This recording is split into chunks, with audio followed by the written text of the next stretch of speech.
함께 보실 말씀은 신약성경 마태복음 1장입니다. 금요 기도의 시간에는 토요일날 읽게 되는 말씀 읽기 본문을 가지고 말씀을 나눕니다. 내일은 4월 1일인데 4월부터 읽게 되는 마태복음 그 중에 1장의 내용을 살펴보도록 하겠습니다. 1장 중에서 다 읽진 않고 1장 18절부터 25절까지 말씀을 함께 봉독하겠습니다. 신약성경 마태복음 1장 18절부터 25절까지 말씀, 신약성경 1면 전후를 보시면 되겠습니다.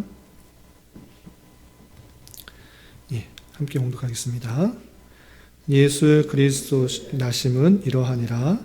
그의 어머니 마리아가 요셉과 약혼하고 동거하기 전에 성령으로 잉태된 것이 나타났더니 그의 남편 요셉은 의로운 사람이라. 그를 드러내지 아니하고 가만히 끊고자 하여 이 일을 생각할 때에 주의 사자가 현몽하여 이르되 다윗의 자손 요셉아 내 아내 마리아 데려오기를 무서워하지 말라. 그에게 잉태된 자는 성령으로 된 것이라. 아들을 낳으리니 이름을 예수라 하라. 이는 그가 자기 백성을 그들의 죄에서 구원할 자이심이라 하니라. 이 모든 일이 된 것은 주께서 선지자로 하신 말씀을 이루려 하심이니 이르시되 보라 처녀가 잉태하여 아들을 낳을 것이요 그의 이름은 임마누엘이라 하리라 하셨으니 이를 번역한즉 하나님이 우리와 함께 계시다 함이라. 요셉이 잠에서 깨어 일어나 주의 사자의 분부대로 행하여 그의 아내를 데려왔으나 아들을 낳기까지 동침하지 아니하더니 낳음의 이름을 예수라 하니라. 아멘. 감사합니다. 오늘 함께 살펴볼 말씀은 마태복음 1장입니다. 4월에는 마태복음을 읽게 되는데 마태복음은 4개의 복음서 중에 하나입니다. 왜 복음서가 4개나 있는가? 일단 복음서는 예수님께서 어떻게 태어나셨는지 그리고 어떤 생애를 사셨는지 그리고 어떻게 돌아가시고 승천하셨는지를 예수님의 생애를 잘 기록해 놓은 것이 복음서인데 왜 복음서가 4개나 있는가라고 할 때 4명의 다른 시점과 다른 관점으로 예수님의 생애를 기록함으로 말미암아 예수님이 어떠한 분이신지를 더욱더 구체적이고 또 입체적으로 잘 알 수 있게 다른 관점에서 기록한 것이다. 이렇게 생각하시면 되겠습니다.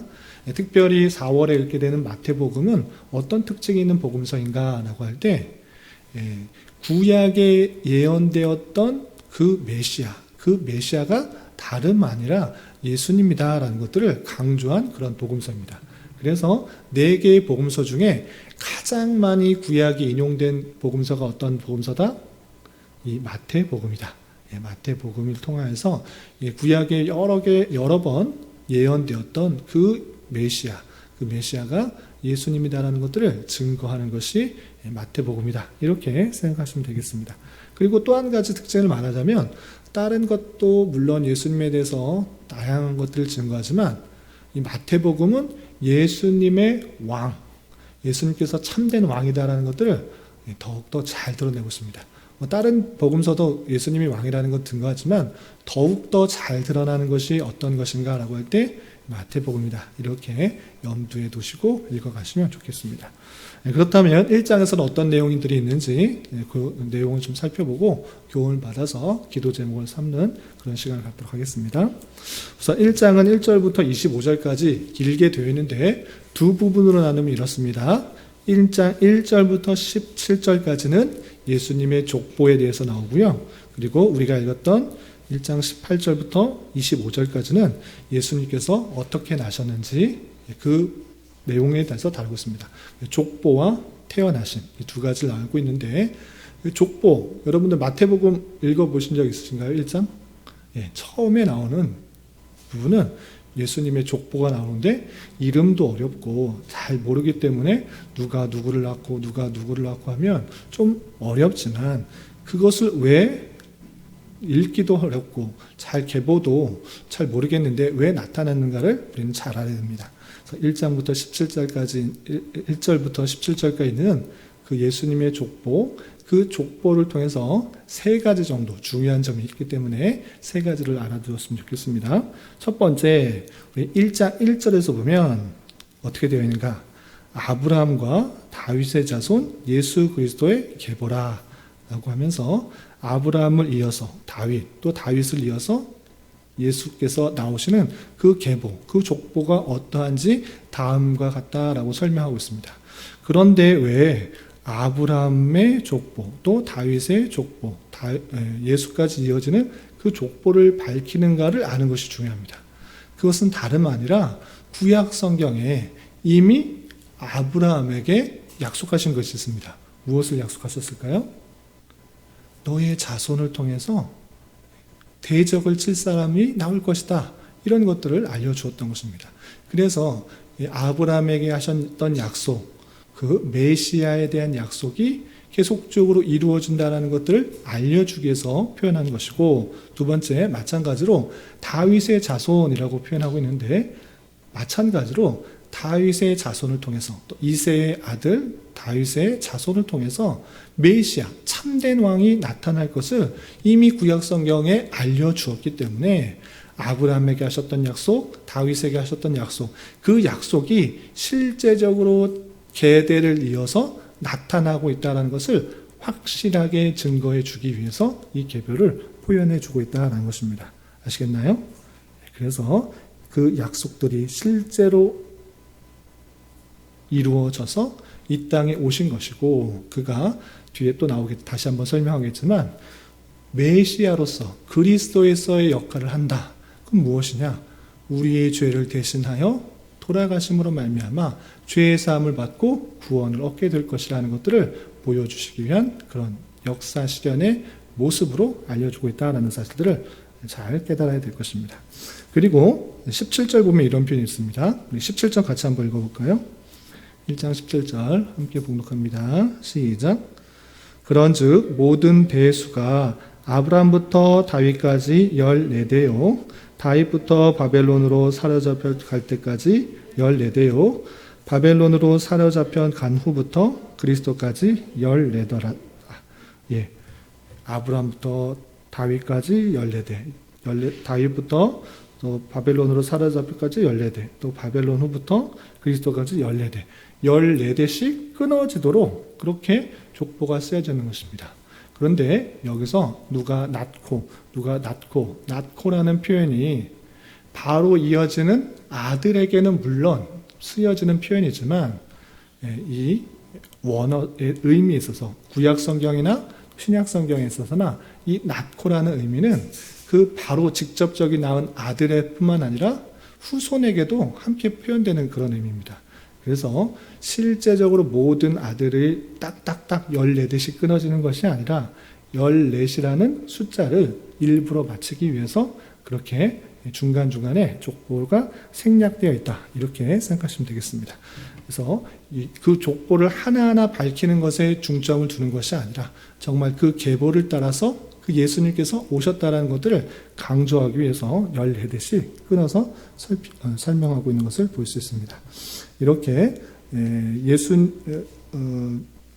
왕들의 이름으로부터, 왕족으로부터 일반 평민으로까지 내어지는 그런 이어지는 족보를 통해서 예수님이 나오고 있다라는 사실들을 우리는 잘 살펴볼 수 있어야 될 것입니다. 그리고 한 가지 더 특징이 있는데 그건 무엇이냐? 족보에 여성의 이름이 들어가 있다라는 특징이 있습니다. 원래적으로 이때 당시에는 여성이 숫자 세는데도 포함이 됐을까요? 안 됐을까요? 포함이 되지 않을 정도로 여성에 대한 그런 권위나 그런 인권들이 많이 드러나지 않았습니다. 전쟁에 있어서도 참여하지도 않고 또 어떤 생산적인 일들을 하지 않기 때문에 여성은 숫자로 세지 않는 그런 모습도 있었는데, 하물며 족보에도 그 남자 이름만 원래 들어가는 것이었습니다. 그런데 예수님의 족보에서는 여성이 몇 명이나 나올까요? 3명, 이름이 3명이 나오고 실제적으로는 더 나오는 것을 볼 수 있습니다. 어떤 사람이 나오는지 먼저 보겠습니다. 찾아볼까요? 3절 보겠습니다. 3절 보면 유다는 다말에게서 베레스와 세레를 낳고 되어 있는데, 여기서 여성의 이름 누구일까요? 다말.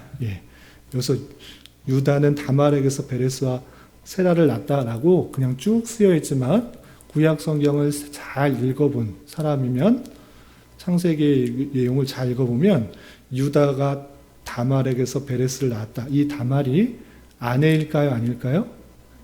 아닙니다.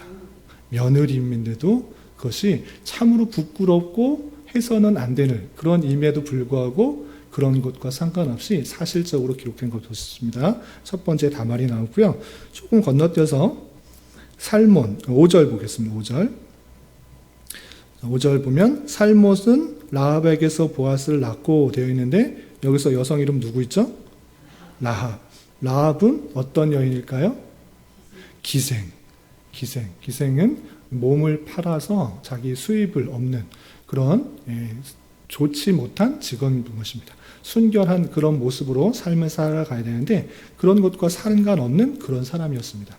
그런 이방인 여기도 몸을 파는 그런 기생임에도 불구하고 성경에서는 그 몸을 통하여서도 예수님의 계대가 이어지고 있다는 것을 보여주고 있는 것입니다. 또한 5절 중반절에 보면 보아스는 룻에게서 오벳을 낳고 오벳은 이새를 낳고 되어 있는데 여기서 또 여성의 이름이 등장합니다. 누가 나오죠? 룻. 또 룻이 나옵니다. 룻에게서 오벳을 낳았다라는 그런 표현이 있습니다.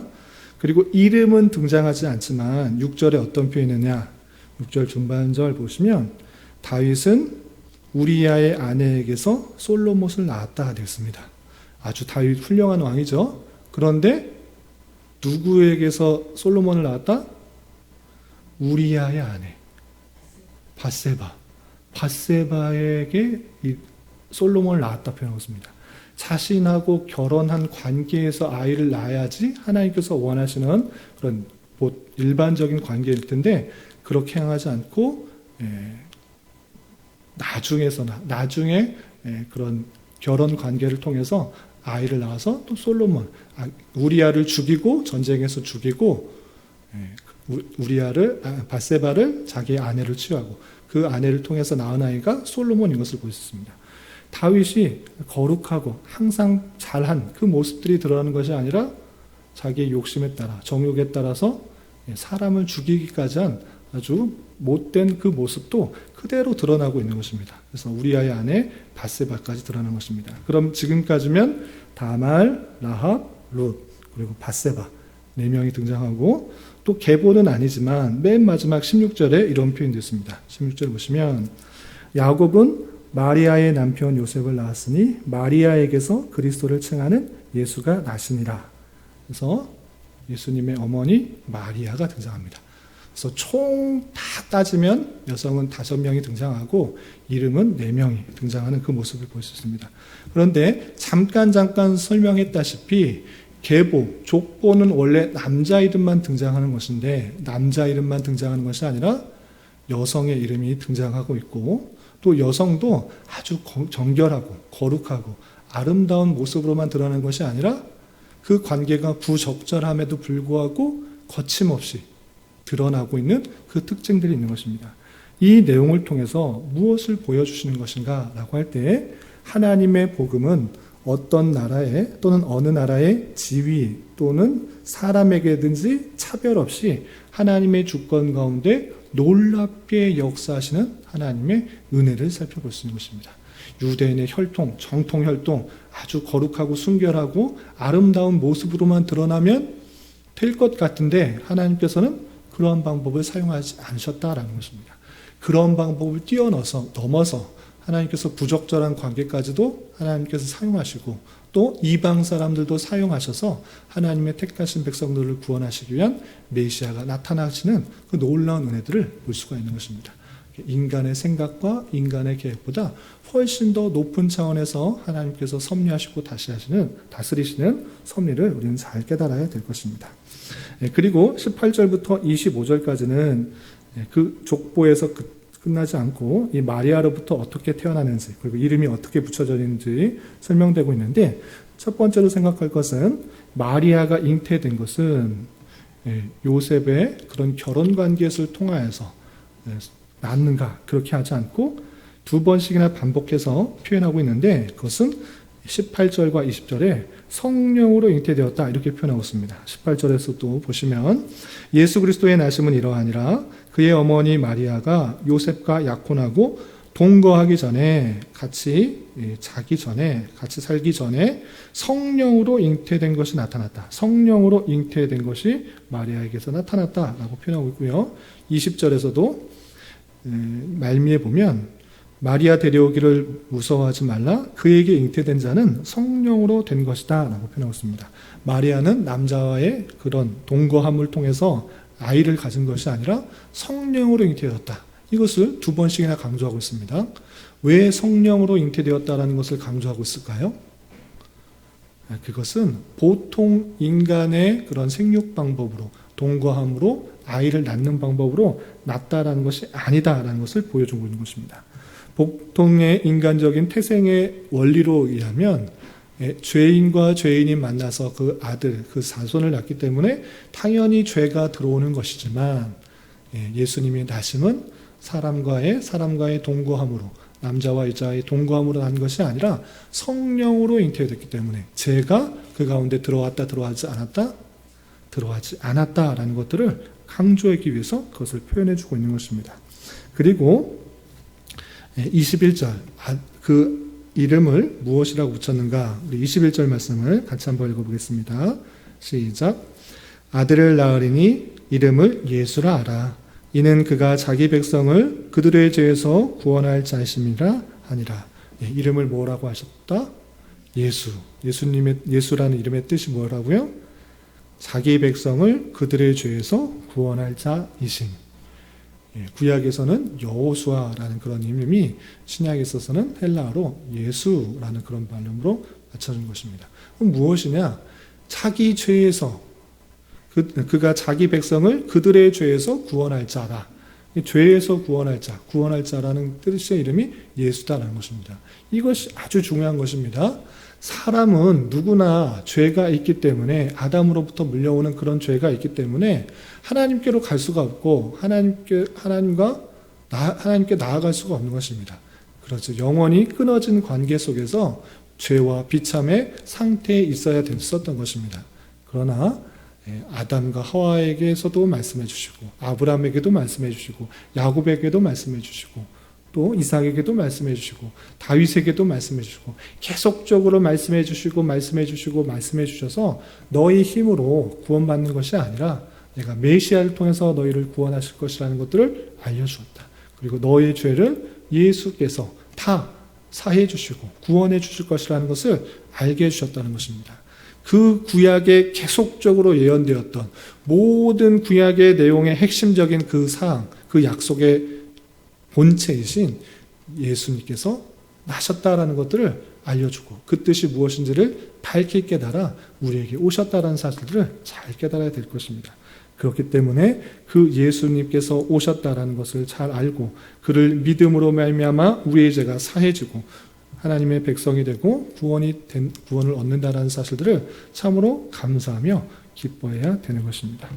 그리고 그 예수라는 이름 외에 어떠한 또 별칭이 붙여졌는가? 23절 말씀 같이 한번 읽어보겠습니다. 시작. 보라, 처녀가 잉태하여 아들을 낳을 것이요 그의 이름은 임마누엘이라 하리라 하셨으니 이를 번역한즉 하나님이 우리와 함께 계시다 함이라. 예수님 말고 다른 이름이 무엇입니까? 그 이름이 임마누엘. 번역한즉 하나님이 우리와 함께 계시다. 임마누엘이라는 것은 하나님이 우리와 함께 계시다라는 것입니다. 구약 시대에는 하나님이 너희들과 함께 계시다는 것을 어떤 식으로 보여주셨습니까? 예루살렘의 성전, 또 성전 전에는 성막을 그들 가운데 짓도록 하고 그곳에서 제사를 드리는 것을 통해서 무소부재하신 전능하신 그 하나님께서 우리와 함께 계시다라는 것들을 계속적으로 알려주셨던 것입니다. 그 성막과 또 성전은 다른 것을 생각하도록 하는 것이 아니라 우리와 함께 계시는 예수님, 그 예수님을 생각할 수 있도록 하신 것입니다. 그래서 그 임마누엘의 하나님께서 예수 그리스도로 오셨다. 이제 성전된 예수님이 참으로 그 예표가 실제 모습으로 오셨기 때문에 그 분을 모시고 하나님이 우리와 함께 계시다는 것들을 늘 생각할 수 있도록 하도록 한 것입니다. 그리고 이 모든 것들은 하나님께서 예언하셨던 그 모든 것들이 이루어졌다라는 것들을 하나하나 들어가면서 설명하고 있는 그 모습을 볼 수 있습니다. 여기까지가 1장의 내용인데 이 내용을 통해서 세 가지로 교훈받았으면 좋겠습니다. 첫 번째, 구약에 예언되었던 예수 그리스도를 보내주신 것에 대하여 참으로 믿고 있는가? 그리고 그것을 믿고 있다면 진심으로 기뻐하며 감사, 찬송할 수 있는 자가 되어야 될 것입니다. 구약 성경의 내용의 전체를 우리가 보면 우리가 죄로 말미암아 죽었던, 영적으로 죽었던 모습인데 예수 그리스도를 통해서 우리가 구원받을 수 있다는 것을 계속적으로 알려주셨는데 그 분이 이 땅에 오셨다라는 것입니다. 그 분이 오셨다라는 것으로 인하여 참으로 기뻐해야 될 것입니다. 이 세상 모든 것을 다 준다고 해도 예수 그리스도와 바꿀 수 없는 것이 되어야 되는 것입니다. 세상의 기쁨, 즐거움, 그 모든 것들은 몸이 아프면, 건강을 해치면 다 누릴 수가 없는 것입니다.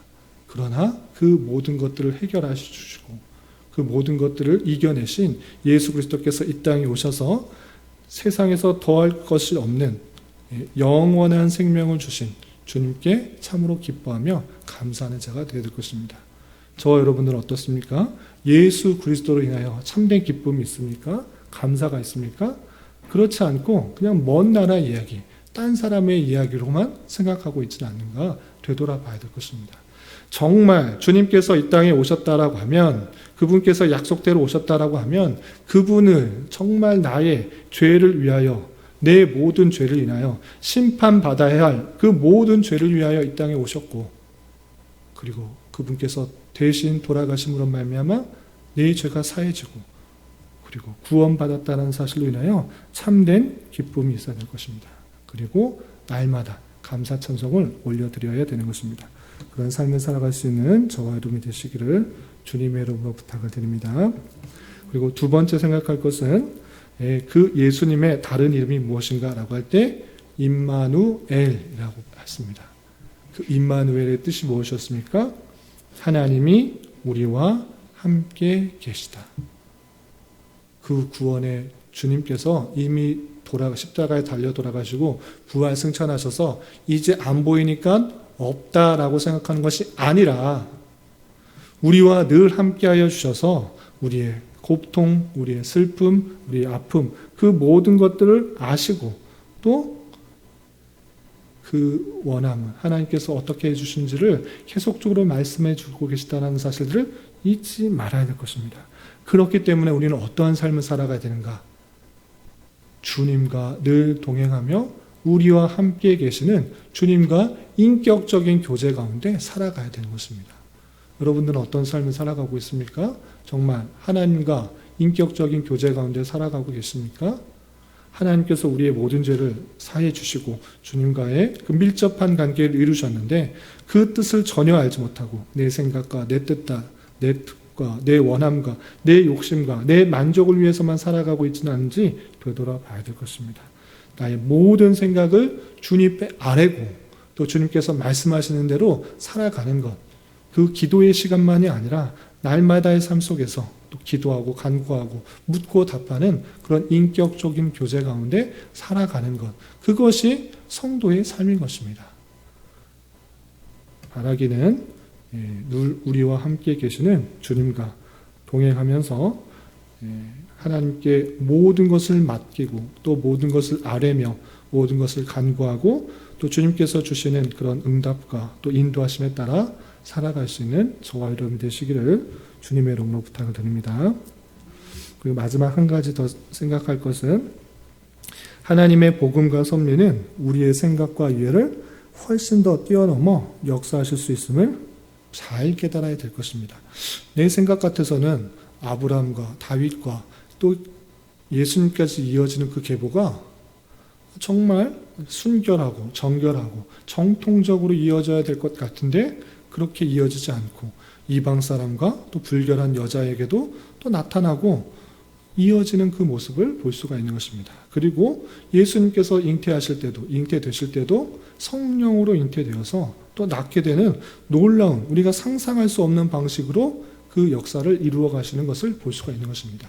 마찬가지로 오늘날에 있어서도 우리의 생각, 우리의 기대, 우리가 판단하고 준비하는 것보다 훨씬 더 다양한 방법으로 하나님의 섭리는 드러날 수 있다. 그렇게 놀라운 방식으로 하나님께서 역사하신다. 우리가 기대하는 것은 이 정도이지만 우리의 기대보다, 우리의 소원보다 훨씬 더 풍성한 것들로, 또 다양한 방법들로 역사하시는 것이 하나님의 섭리라는 것들을 기대해 보면서 당장에 내가 원하는 대로, 내가 기대하는 바대로, 내 간구대로 이루어지지 않는다고 해서 낙담하고 좌절하는 것이 아니라 더 다른 방식으로 더 놀랍게 역사하시는 하나님의 섭리가 있는 줄 알아 그 섭리를 바라볼 수 있는 것이 성도가 되어야 되는 것입니다.